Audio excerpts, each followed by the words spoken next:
Bonjour. Aujourd'hui, on va se pencher sur une histoire qu'on pense tous connaître, celle d'Isaac et d'Ismaël, les deux fils d'Abraham.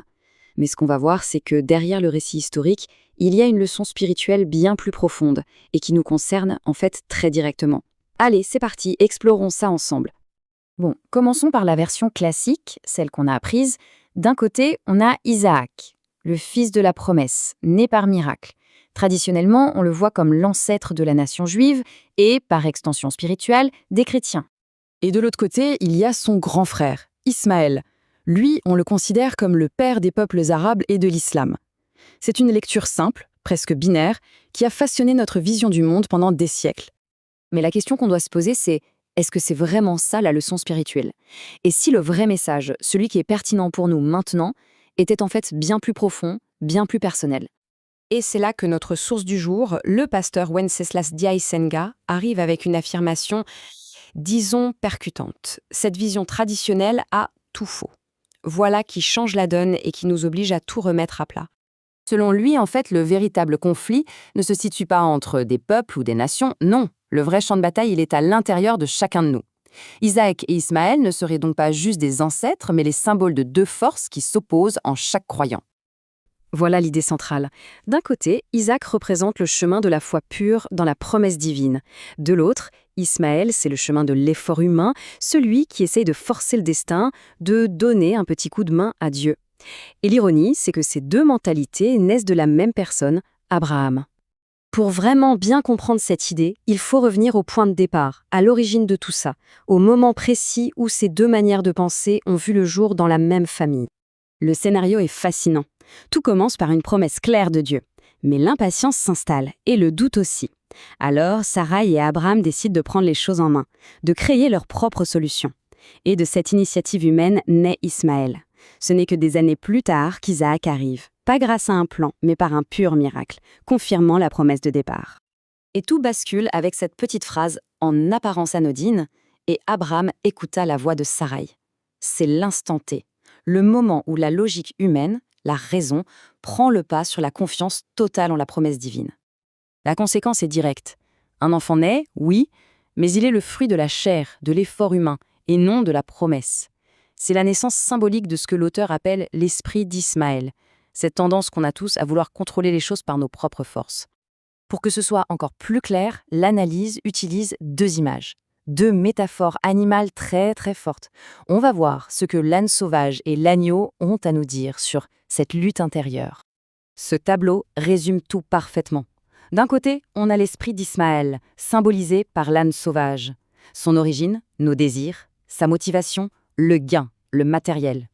De l'autre, on a l'esprit d'Isaac, l'agneau. Son origine, la volonté divine. Sa motivation, l'obéissance. Deux mondes. Alors, concrètement, ça ressemble à quoi cet esprit de l'âne? Eh bien, il se manifeste par l'hostilité, la confrontation permanente.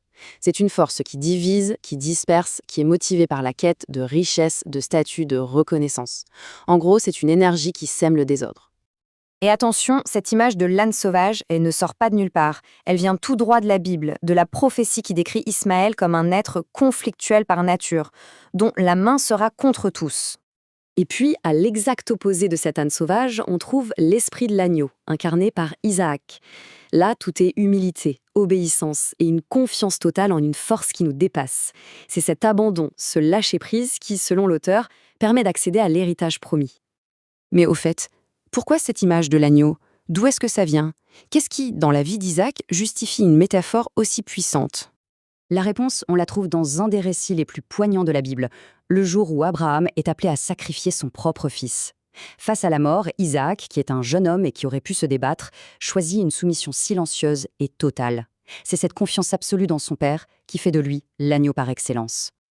Ok, mais tout ça, ce n'est pas juste un cours de théologie.